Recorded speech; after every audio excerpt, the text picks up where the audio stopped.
Welcome to the Creative Warriors Podcast, the heart and soul of photography. I'm Ariel, Faith, your host. We are welcoming back with Beth Young, and this is our final episode with her, so we will enjoy our conversation today. Thank you again for joining us at Creative Warriors. You are definitely a creative warrior, which I value very highly. That's awesome. I love that. All right. So let's talk about how do you use photography to bring, and of course you've talked about this a lot in the last few weeks, but let's talk about it again. How do you use photography to bring attention to the beauty in everyday life?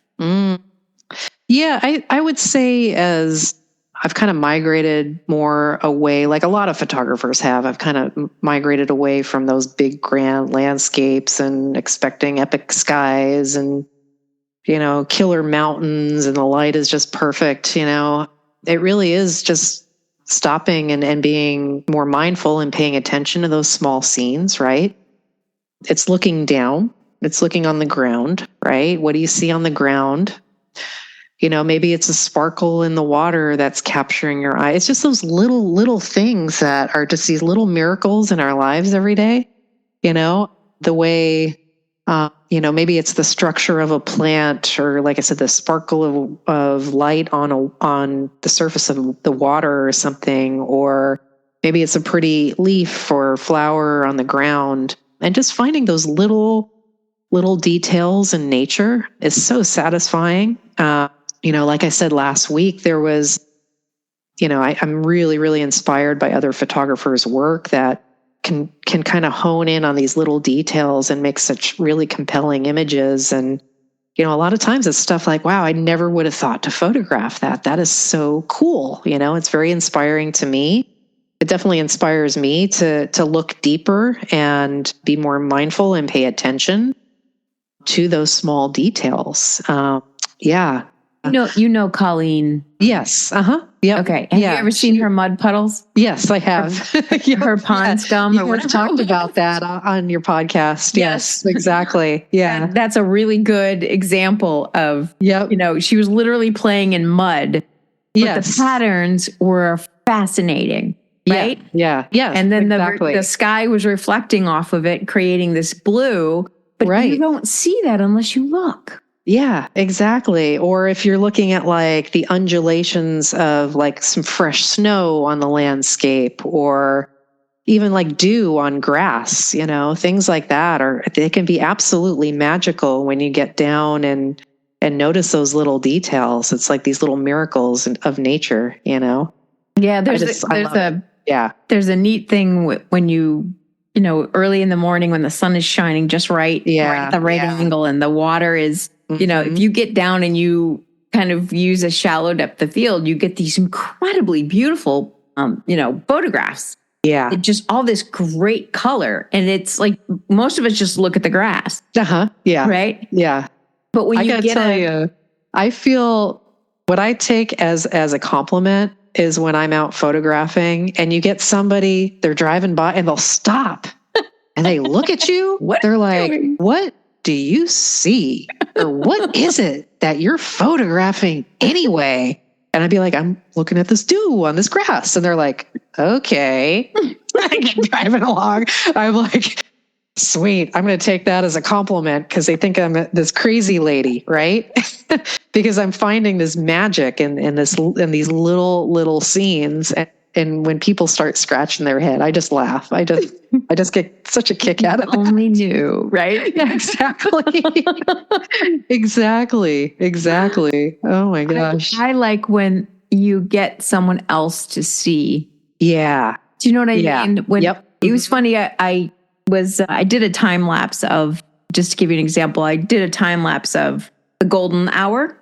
In the Smokies, and I was with my daughter, and she didn't know what I was talking about. She was like, "Okay, what do you mean? Okay, sunrise is cool, but I don't see what you're talking about." But in that time lapse, it showed the light before, the blue hour, right, and then it went through that golden, and then it went to normal, and it was like, just because it was in a matter of in a time lapse form. It was like, oh my gosh, that has been there every single day of my life and I've missed it. Right. I've Right. never She seen probably it. didn't realize how drastically the color temperature of the light changes from minute to minute. And it's not until you're really either looking at stills from the same location over different periods of time, but you could do time lapses on your iPhone. Yeah, which is what I did. Yeah. Yeah, exactly. Yeah. And, they make I have a couple of little different tripods for my iPhone where I do that too. Yeah. And it's so much fun. But yeah, she probably didn't even realize how drastically that color temperature But once changes. she saw it, yeah, she will always see it. She'll always see it. Yeah, exactly. Yeah, and to me, that's one of the cool things. How do you keep a curious and open mind when you're seeking new inspiration? So if you have, say you photographed 1,000 roses, but you want to go photograph some more, or you're in a garden and there's roses and you're like, how do I get more? What can I do different? Yeah. Yes. How do you work through some of that? For me, it's not roses, it's poppies. Okay. I wish I had poppies. We do not have poppies. We have roses. Oh my God. I'm like the biggest nutcase about poppies. And I have to come out during poppy season. You got to. They are, I call them little cups of sunshine, right? It's one of the things you can photograph in the middle of the day because that's when they're open. I like getting down low. I like getting them so that you can see the light that's like filling the inside of the flower and it almost illuminates the petals. It's just my favorite. Those are backlit. Yes, exactly. But man, I shoot poppies every flipping year. So how can you do it differently, right? And that's a great question. So every year I maybe up it just a little bit more. And now you've inspired me. I might do a post on this, but it used to be just like, okay, I'm going to photograph poppies. Click, poppies. Okay. Then I sit and look at it. I'm like, okay, what makes this more special? Well, maybe if I got down lower and I kind of got more of that light inside and more of that illumination. Okay, so then that was the next year. I got more of that. And then the following year, I started looking at, okay, let's pick out individual flowers in this field that have like a gesture or like maybe a curvature, or maybe they're a little quirky, like the petals are a little wonky or something. And so I'll just focus on that. Yes, the characters of the individual flowers. And then like this year and last year, it was more about, okay, I want to photograph poppies. Like I'll do like a single poppy or maybe just like a small amount of them, but I want a lot of like blur in the background that has maybe some complementary colors, right? So I was in my friend Gina's garden and she had, lavender in the background and she had the poppies in the foreground. So I was kind of using that purple background, really blurry, but just to kind of give it a little bit more of that, and so I'm just every year, every season, I'm trying something different, it went from a simple click to changing my perspective and getting down low, at shooting at different times of the day, then looking for the gestures, then looking for the complementary colors around them. Who knows what it'll be next year? Maybe I'll try to get some bees or bugs or something. Who knows? But it'll be something else, right? But it's a way of coming back to the same subject matter over and over and over, and really digging deep, like what makes this subject so compelling to me, and trying to capture that, and always trying to improve upon it and make that message and that communication of what you're trying to say that much more compelling and clear, Like my first images of poppies are horrible. They were taken like, on an overcast day, and they were kind of like, they're not really open, and it was kind of cold light, and you just, as you keep photographing the same thing, I know it needs to be bright and sunny. I have to be down at a certain level. I have to be, so I've kind of honed it over time. And I think, the same is true for like forests, trees, beaches. You come back to the same subject matter over and over again, and you dig a little bit deeper every time you do. And you just ask yourself, what is it about this subject that I really want to make sure that I capture, and being able to answer that question and trying to use your technical knowledge of the camera to make that happen. Yeah. And different lens choice and all that other technical stuff then becomes very important to the creative pursuit and the expression. Correct. Yeah. But there's something to be said for that. I mean, there's something to be said for continuously coming back to the same subject or even the same location, photographing the same location or the same subject under different times of the year, under different seasons, different lighting conditions. It's part of that play, right? It's just going out and having fun with it and experimenting and seeing what is possible. And if it's very accessible, you're going to do that more. Exactly. You have to go on a big vacation to accomplish it. Yeah. You're not going to do that as much just because life gets in the way, right? Right. Yeah. So when you look for things that are around you, you can enjoy your physical life better. Yeah. Yeah, exactly. Yeah. It's not a big ordeal to get on a plane and fly for a day to get somewhere, maybe for a lot of people that's cost prohibitive. I mean, photography is not a cheap hobby. Definitely not. Right. I mean, it's possible you can spend all your money on your gear and then you can't go anywhere, right? So yes, that's possible.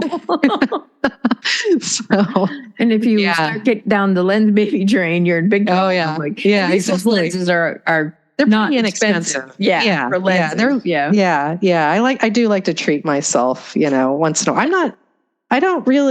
One of the things that several years ago that has really been beneficial for me is not reading about gear. Like I used to obsessively read Petapixel and f-stoppers and all the blogs about, Canon rumors, all that stuff. And I'm just like, if I have, years ago, I just stopped doing that. I don't read any of those things. I mean, there's obviously still a lot of relevant content there, but I find myself getting gear acquisition syndrome, right? It's like, oh man, I have this great lens, but that one is just ever so slightly better. And like, no, I don't want to, I want to work with what I have. I want to make a conscious, thoughtful decision to acquire the gear that I do have and then make sure that I'm using it and that, I quote unquote need it, or there's a specific purpose for me for getting it. With the lens baby thing, those are not very expensive lenses, they're manual focus and they're most of them are like $500 or less, something like that. Yeah. And but I got them for a specific purpose, and I got the Lens Baby Velvet 56 because I wanted to get these kind of ethereal, artistic, more of the landscape shots, and I'm specifically thinking of like paths that wind through trees or maybe some park images or something like that. And then I got the Velvet 85 because I specifically wanted that for flower photography, right? I really wanted to get down low and get some different, effects with some of my flower photography. But again, it's, work with what you have. The best camera that you got is the one that you got with you. And I don't know, I just try not to distract myself with new gear all the time, unless I feel like, sometimes I feel like, it would be kind of nice to have. Like right now, I am considering, I still have some old EF lenses that go with my mirrorless body, and I'm kind of slowly replacing those EF lenses with more RF lenses, but I'm being very slow and methodical and mindful even about that, because I'm like, like an RF wide angle landscape lens, like a 15 to 35 would be really nice, but how much am I really using my current wide angle? I think I'll wait and I'll see. And maybe someday I'll feel like I need to, but I just try not to get too ingrained into the different gear and just really be happy with what gear I do have. It was all...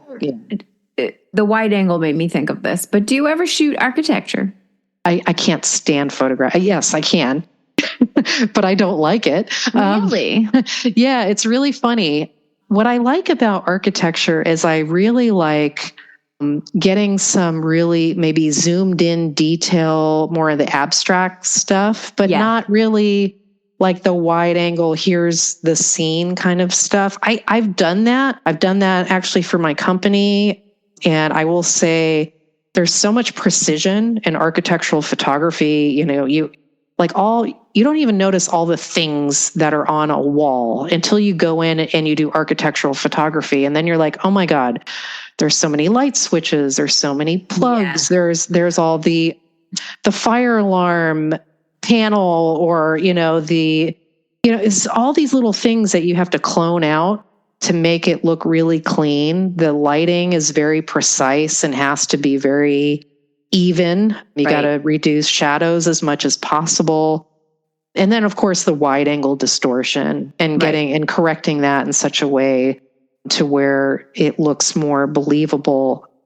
And I got to say, architects are like the worst about being picky about their images. They're probably some of the hardest clients to please, right?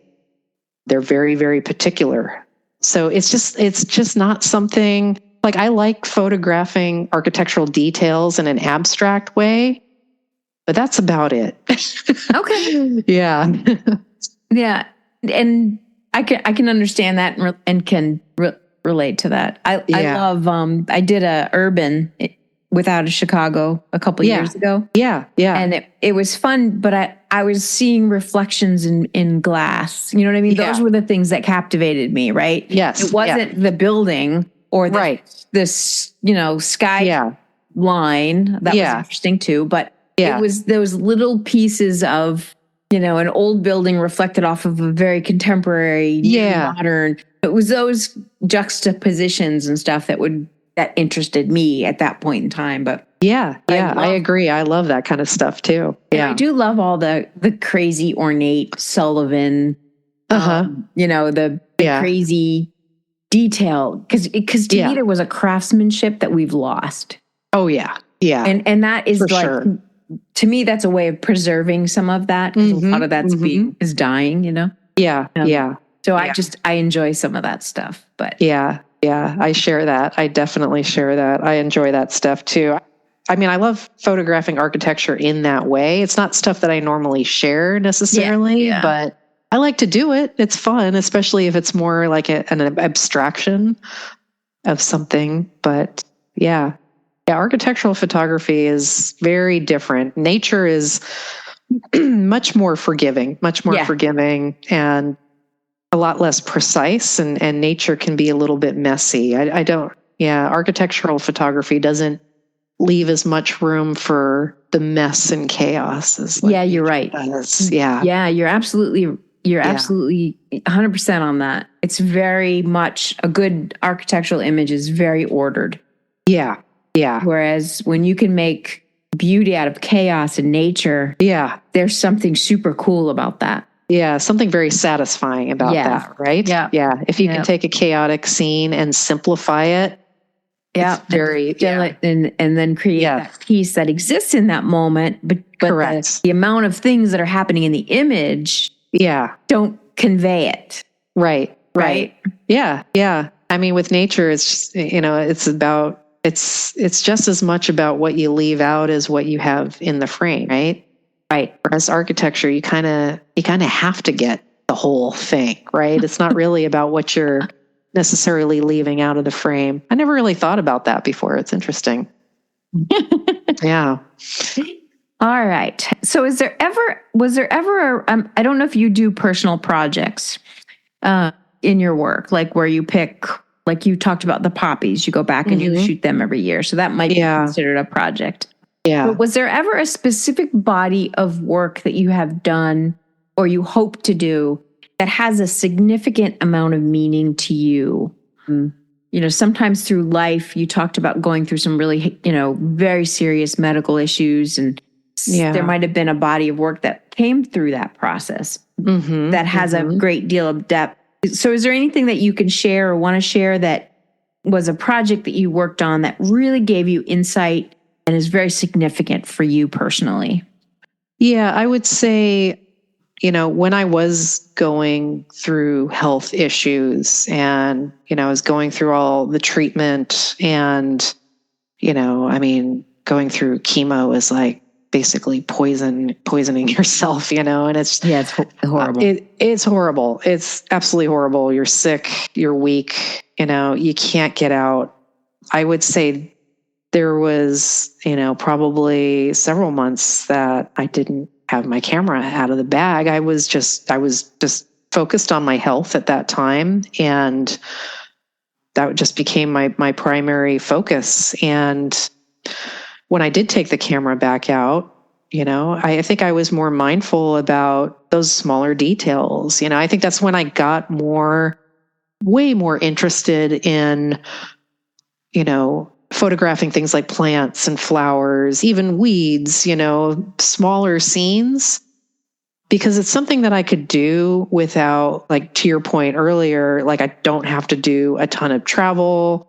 I wasn't feeling up to it. I was, just very low energy and, physical energy, right? I still had the creative energy that I wanted to tap back into, but physically I was just not feeling it. And so I would say that's a time when that's probably the formative time at which I got away from those big landscapes and from driving all these hours to maybe photograph sunset in Yosemite or something like that, into, what can I find in my yard and what can I find in my street or in my park? And I think that changed me a lot as a photographer. It definitely, made me slow down. It kind of forced me to slow down. It forced me to be more mindful and to pay attention to smaller scenes and little details.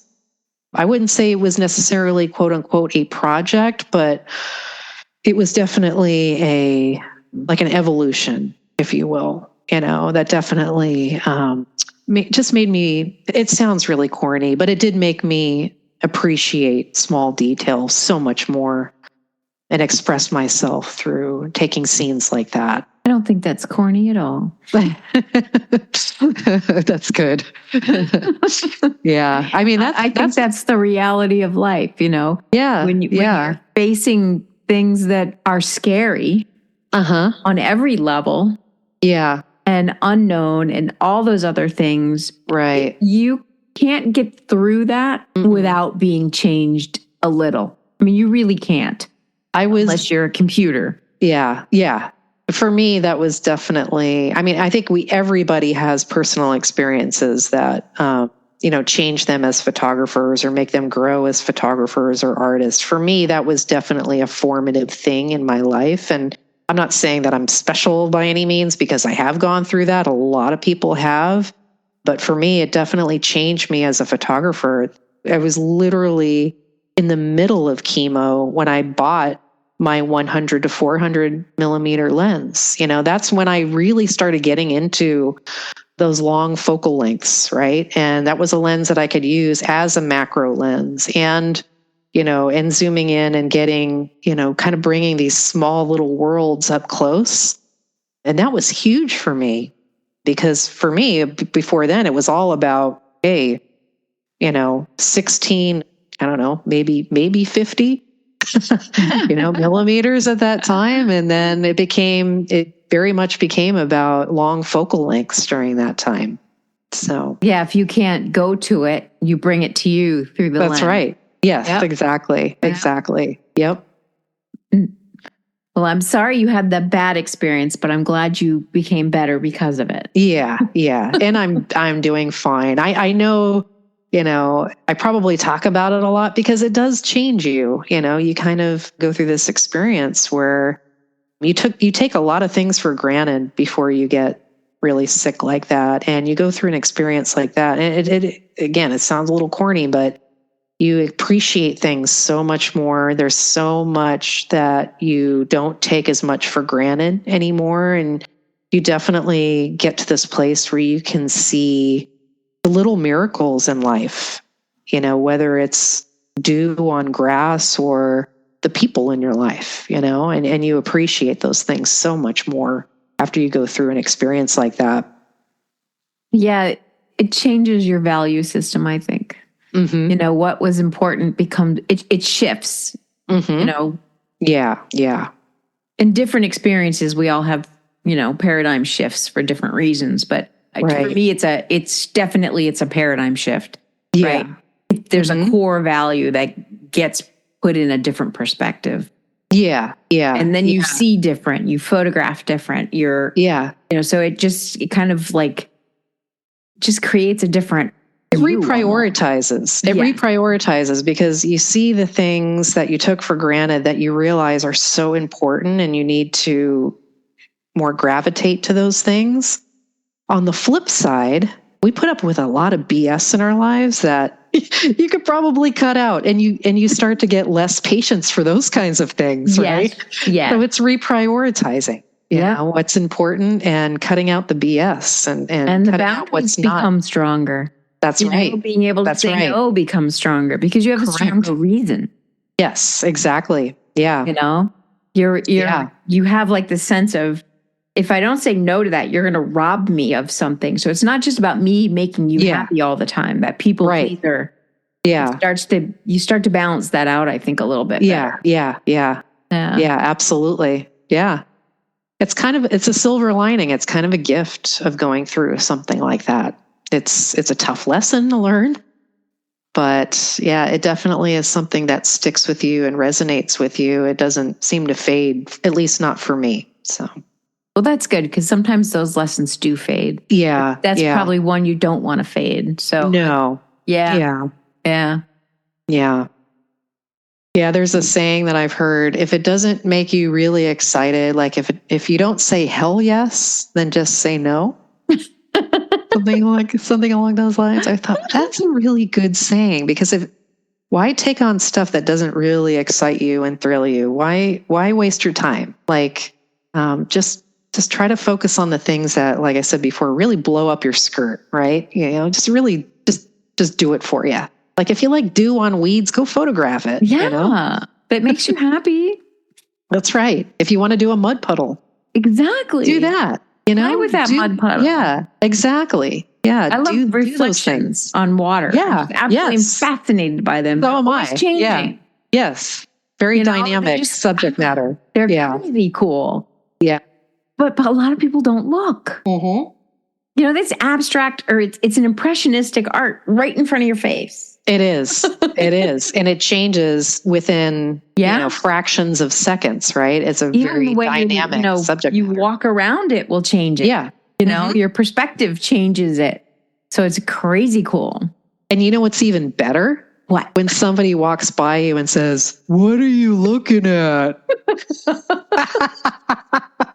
That makes it even better. It does. I had that happen. I was in Cades Cove in the Smokies. In the Smokies. Yeah. And I was the light was so incredible, and there was a field of grass that was all lit up. I was having a ball. And there everybody's into, they think if you stop, there's a bear. So I'm out there with my long legs, and I'm having a ball. This woman stops. She brings out her camera. She goes, "Where's the bear? Where's the bear?" I goes, "There isn't one." She goes, "Well, what are you looking at?" And I said, "The light." And she was like, "Oh," and got back. And I'm like, "Oh man, you're a photographer and you're completely not concerned about light?"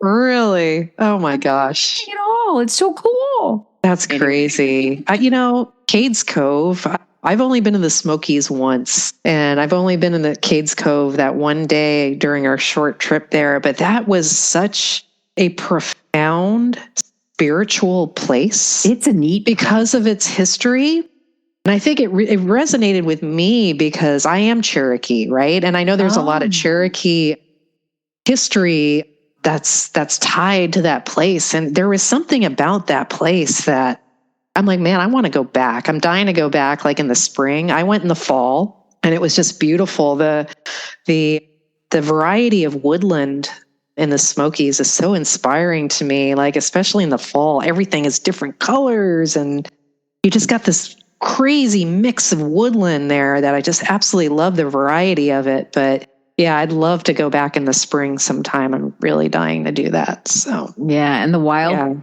flowers there are really cool that are in the forests. in the spring. They're just so fascinating. Oh man, that sounds like fun. And because I'm on the east, so I've been through the east, but the west is where I haven't been.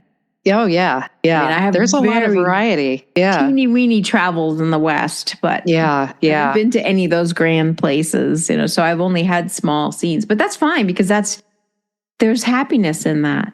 Right. And it's what's around me. I love to travel to photograph too. Yeah. But honestly, like you could spend a lifetime, shooting one coast or the other, or the mountains. Yeah. And not even scratch the surface of what we have right here. Yeah. Very true. And we always gotta chase that rainbow, right? That just keeps moving. Yeah. Like crazy. We're all nuts. That's a good kind of nuts. Okay, so then two more questions for you, and then I will bless you with an evening. So, do you have any goals personally with your photography? Like, do you have something that you're striving for in the future that you want to share with us? I feel like I'm at a point where, like I mentioned earlier, I have so many images. It almost seems to me like my goals with photography are probably doing less photography, if that makes sense. I really do want to start focusing more on other types of content that are tied to photography, whether that's, articles or, self-published books or things of that nature. Maybe, you mentioned projects, and I love the thought of projects and maybe compiling them into like, a portfolio or like a ebook or something like that. Those are the kinds of things that I would really like to focus on.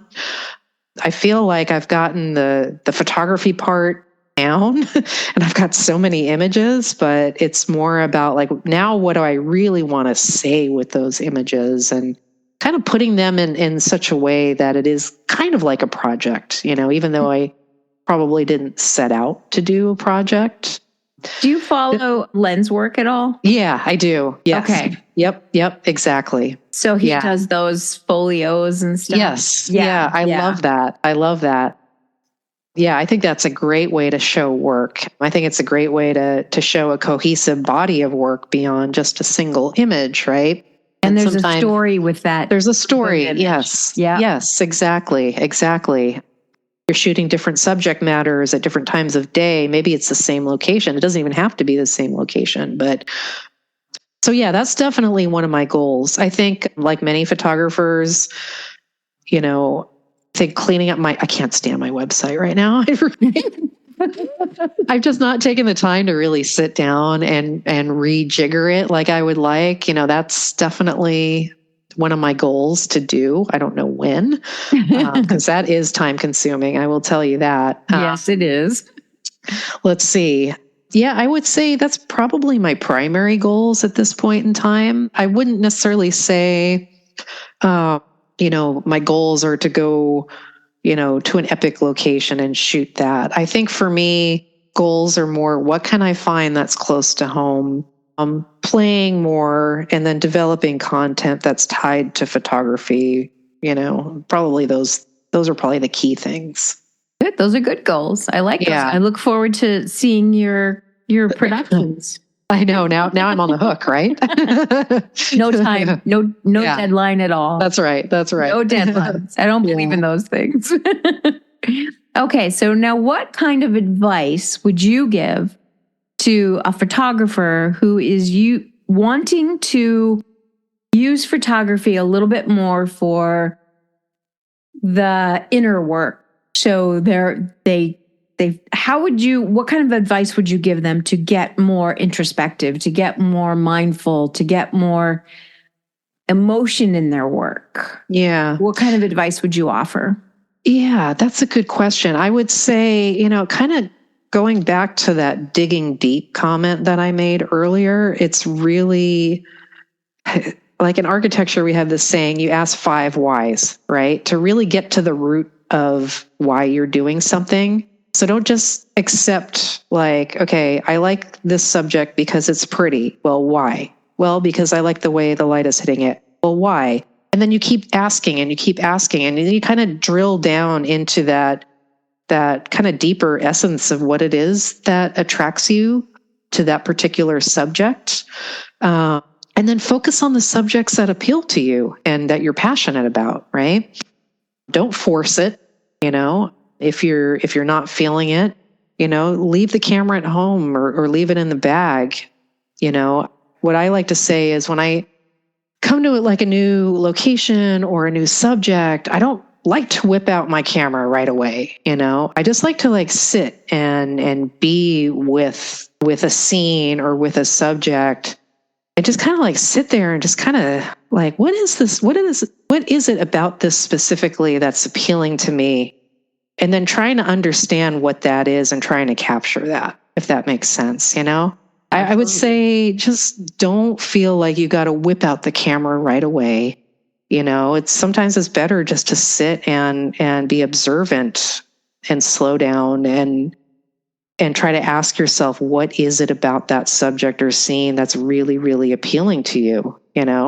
I think that's really important too, in grand landscapes. There's been so many times where, I'm kind of looking at a grand scene and okay, I'll photograph the grand scene, but then I'll see maybe way off in the distance, there's maybe a tree that's being lit by the light, and that light is going to change really soon. And I'll get out the 500 millimeter and isolate that and isolate little details. And for me, those are the images that I like, not the big kind of snapshot postcard shots. It's what's that fleeting light doing to a subject? I find that so fascinating, and zooming in on those small details.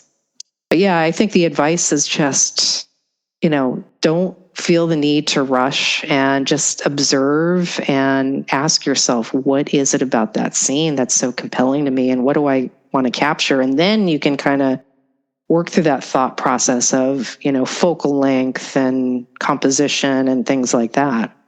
Yeah, then the technical becomes secondary. Yeah. Mm-hmm. Yeah. Very good advice. Very good advice. I like that advice. Awesome. Well, yeah, it's something we all have to remind ourselves of too, right? Yeah, it's true. Yeah, because especially if you paid a lot of money to get there, that does put pressure on you, right? It does. You got all this time, money, expense to get to location. Right. No control over the weather.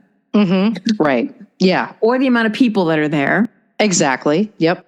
And so it might not be ideal conditions to get that grand scene, right? It just might not be.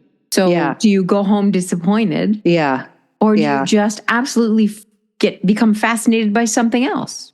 Yeah, I'm a big proponent of you work with what Mother Nature gives you, right? I mean, if you don't have the weather conditions or maybe the fog that you were hoping for or whatever, there's always something to find worth photographing if you look hard enough, if you open your mind. And I know on your podcast you talk a lot about lowering expectations, and it's just more keeping yourself open to what Mother Nature is gifting you in that moment. It doesn't matter what the light conditions are, and even if it does, if you find something compelling, maybe you come back to it. Maybe you say, gosh, I found this beautiful woodland, but I'd like to come back when there is a little bit of fog or atmosphere.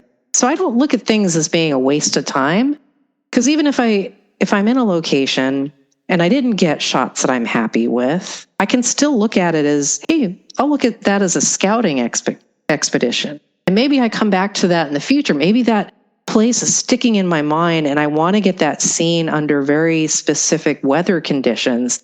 I know where that scene is now. So when I get those weather conditions, I could always go back and do it, Yeah, I think that's one of the things I've enjoyed about conferences or, photography conferences. Whether you go with a big group or a small group, I think I enjoy the fact that you're being taken to places people have scouted, right? So they know the area, they know the light, they know, okay, it's not great weather, but so this spot didn't work, but we can go here and it will, so that some of that knowledge, because they've already scouted it and spent the time to do all that, they bring you to all those places so you can enjoy it, right? Yeah, yeah. And then the neat part is if you become very attached, like you just said, or the weather wasn't the way you wanted, now I know I can go back, and now I know where to go back. That's right. That's right. You know, so that 5 days or 4 days in that one place, instead of me going and just guessing, you know, you get kind of taken to places that photographer already know are highlights for lots of good reasons. And you could take 100 people there and everybody's going to get a different image. That's right. You know, a grand vista, maybe not, but right. Yeah. You know, but in terms of the little scenes, they're amazingly different. Yes. I'm always amazed when I see image reveals after. How you were in the same place at the same time, and there are all these different interpretations. scenes. Yeah. I agree. Yeah. It's even more fun when you do your own scouting and you kind of discover that on your own. You know, to me, that's a fun part. I haven't done that a ton. I go to local parks, but nowhere big. Yeah. There's a word for that. They call it topophilia. That's when it's like biophilia, but it's more place-based. So you keep going back to the same place over and over in different seasons, different times of day, and you see how the light is different. And you can get much, much different images of the same location over and over by returning over and over to that same place. You know, I learned something interesting. I've talked about this before with different photographers, but this was a fascinating thing to me. I read this book about Monet, and it was letters that he wrote. So it was his words, like he had wrote to a lot of different people. Yeah. So it was fascinating to hear his mind talk about his process. And he was talking about his series called The Haystacks. Now, as a kid, I used to go to Chicago Museum and I would see those. And to me, they were boring as heck. Right? I'm like, that's just ugly. I liked his water lilies. I liked the flowers, right? So the colorful stuff. The Monet did that? Yeah. But then I learned why he did that. And I learned that he was studying light. That's all he was doing. He wasn't painting these pictures to hang in an art institute.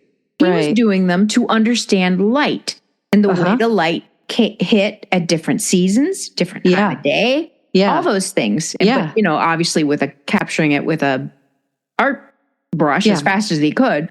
But that was fascinating to me because the whole idea of light study. Because I don't have, you know, art training. I don't have any of those formal where they talk about all this stuff. I didn't have any of that. I did have it through architecture with, you know, window placement and stuff, but but not in that sense. Right. So that was fascinating to realize that there's a whole world of light that in the same place you can have magic happen. And then I talked recently, she's going to air in, by the time this one airs, she'll have already aired, but Kaisa Serene, I don't know if you know her. She's an ICM specialist. That's her main focus in photography. She's up in Finland where they have those like 8 seasons is what they call it. And the light is crazy there. I bet you get a lot of extremes there, right? Of very low angles and very, It's almost like a sunset for a month. I mean, the way she described it was fascinating. And, you know, that's something I never knew. So the fact that she photographs this and shares it with us made me start to do a Google search because I was like, that's cool. I got to learn about that. That sounds, I'm looking forward to that one. That's awesome. Yeah, it's just like, you know, one little piece of knowledge from one artist makes you go down this train of knowledge. And you're like, it's like, give me more. I want to know more about this. Teach me more. It makes you curious, right? Yeah, exactly. Yeah. And then it widens your love in a sense because, you know, I'm now fascinated and you have passion about it. And my world becomes bigger. Of the things that fascinate me, right? Instead of it. Exactly. You know, if I go to work and that's all I focus on, and then you come home and you watch TV, your world like closes in. Whereas when you get out and you explore and you listen to other people and the fascinations that they have, your world gets bigger. Yeah, exactly. It's kind of fun. I love it. Yeah, it's very fun. Well, it was an absolute pleasure. I knew it was going to be a pleasure to interview with you. I just knew it. Thank you. When I was watching you during the Out of Chicago, I was like, oh, I got to reach out to her. Oh, I appreciate that so much. I really do.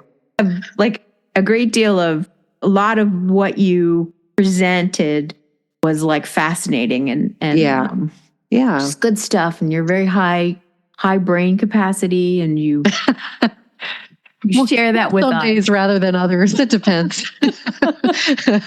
Oh, I know there's a lot of the architect I used to work for used to say, there's so much gray matter in this room. I don't want to hear that there's no ideas. That's right. He's very smart for saying that. I love it. We're just afraid to share them, but I got over that. Yeah. Anyway, it was a pleasure to talk with you. So we are going to wrap this episode up, and thank you again. Thank you. We appreciate you very much. One more question before you go. How can people learn more about you and see your artwork? Yeah, so you can find me on Instagram at optimal_focus is my handle. Also, my website is optimalfocusphotography.com. And so I am starting to get into, teaching, mentoring, workshops. I have a couple of women's retreats coming up. One is in Olympic this summer, and then I have one coming up in Joshua Tree next spring. And so those are on the events tab on my website. My website needs to be updated. So please, be gracious. Be gentle with me. Yes. Thank you. And then I wanted to do a little plug because there's a organization that just got started by some female photographers called Outdoor Photo Alliance. And they are doing an all women's conference coming up in February in Colorado. And so I will be speaking at that too. So and I believe it's outdoorphotoalliance.com. I told them I would give them a plug since this is like their inaugural thing, but it's really geared towards women, giving women kind of a safe space to learn about photography and be inspired. So I'm really happy to be part of that as well. If you enjoyed this podcast, The Creative Warriors, the female heart and soul of photography, please like, subscribe, share, and comment. Until next time, keep exploring, keep learning, and keep the conversation going. Stay curious and have a happy artistic journey. Thank you for listening to the Creative Warriors podcast, the female heart and soul of photography. See you next episode.